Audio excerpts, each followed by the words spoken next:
Hey folks, as we continue to work from home and do our best to follow the government's recommendations on lockdown, if you're anything like me, then you want to know what else you can maybe do during this global pandemic. Well, all is not lost, and no, I'm not going to remind you that by staying at home and watching Disney movies, you are indeed saving the planet, even if that is a really good idea right now. No, today I'm going to show you how you can use your humble home PC to help rid the world of COVID-19.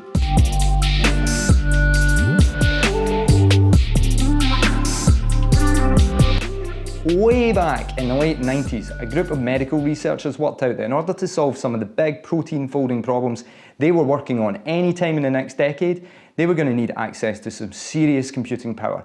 But not on the scale you would find in your local PC world, no. They envisaged a future where hundreds of thousands of computers connected all over the world could simultaneously collaborate to help solve the problems they were working on.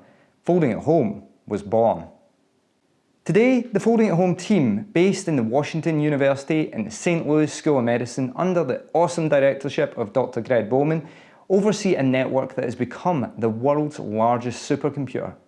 Over the past few months alone, the numbers of people donating their spare power to the project has grown hugely. And in fact, it now means that there's more computing power in the Folding at Home project than in the world's top 7 supercomputers combined. That is the equivalent of over 27 million CPU and GPU cores being used to help the Folding at Home movement right now. And your humble PC can join the hundreds of thousands of others. And at the end of this video, I'm going to show you just how to do that. But first, how does this actually work, and what is your computer doing when it's helping the Folding at Home project? Well, step 1. The world's best researchers upload a huge simulation onto one of their servers. Step number 2, we, the users, download little bits of the simulation, tiny bits, the size and complexity of which depend on the processing power your individual computer has. Folding at Home loves powerful graphics cards, but can take advantage of CPU power too. Then using special Folding at Home software, as I said a little bit more on that in a bit, your computer will process and analyse these tiny simulation chunks using your computer's processing power when it's not being used by you, the applications and the games that you run. Step number 3. Once your computer has solved its little bit of the simulation, it sends the completed piece back to the server and requests the next part of the simulation. Step number 4, the final step.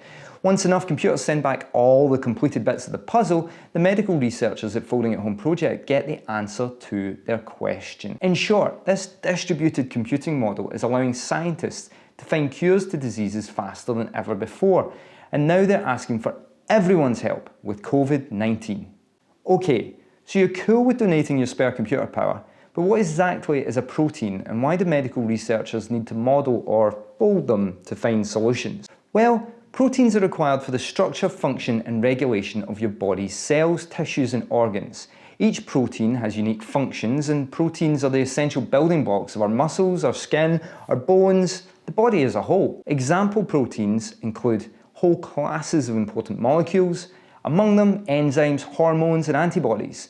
Seeing how proteins change or fold is critical to fully understanding them. On the Folding at Home website, they explain that traditional examinations of proteins only give a single snapshot of that protein. The folding process allows medical researchers to see all the potential permutations of a particular protein. It goes on to give a cool analogy of a football game. If you've never seen a game before and you only had one picture to work from, you would have no idea what was really going on.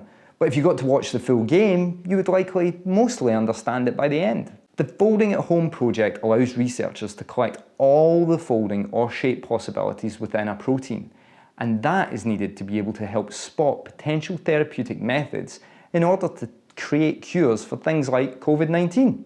The protein Folding at Home project is focused on right now is called the ACE2 protein. ACE2 is attached to the outer surface of the cells in our lungs, our arteries, heart, kidney and intestines. It helps lower blood pressure and unfortunately also serves as a sticking point to the cells for some coronaviruses, including COVID-19. The simulations being run by the Folding at Home community are looking at the receptors on the virus and how they can stop them from attaching to our ACE2 cells. Okay, so now we're going to install it on your home PC. Open up a browser, go to foldingathome.org, and you're going to take to this website. Click on Start Folding at the top of the page, and if it's a Windows computer, you're going to click on the link that appears, but if you have Mac or Linux, other links are available. Once you click on the link, your download will appear in the bottom left hand corner if it's Chrome. That's going to open up the installation, which is very straightforward. Just click Next, agree to your terms and conditions, recommended installation is fine. That will just take a few moments to install. And once that's installed, we will have the Folding at Home application on our home computer. The Folding at Home icon is going to appear at the bottom right hand corner of your screen. When you click on it, it's going to give you this control panel, and you can see your computer name and your team name there. You can adjust the performance settings as well as have a little view of what the computer is actually doing. If you click on Configure, this is where you're going to be able to actually name your computer as well as entering the team name. In this case, that's Utopia's team name there. You can keep your account more secure by requesting a passkey, whereby they'll send you a link to ensure no one steals your credit for your hard work. And you'll also see more information about what your computer is up to in this little panel. For the majority of the time, you just leave it running as is. So by joining the fight, you are literally helping reduce the time it takes for medical researchers to receive the answers to their simulations. This is seriously important stuff. At the time of recording, our team is currently placed 2,981th out of about 250,000 teams folding, and our slightly competitive nature means we would love you to come join our folding team and help us progress even further. Of course, if you want to start your own team or join another, that's cool too, because this is an amazing cause. We're all in it together, remember. Oh, and when you complete your piece of the puzzle just now, it's going to take a little bit of time for the website to update because the Folding at Home network has so many contributors at the moment. So there's a bit of a traffic jam there. Okay, so full disclosure here, your computer is going to be working on some serious calculations, and that means it's going to be using all of the available resources it has. In turn, this could hit your electricity bill. In fact, it will, especially if you're not used to using your computer under full load all the time. On the flip side, you are contributing to an amazing cause, and given that we're all looking for ways to contribute that go beyond watching Disney streaming services, I think this goes a long way. I hope to see you on the Utopia Folding team soon. Please take care, stay safe, make sure you're subscribed, and hit like if you want to see me smile.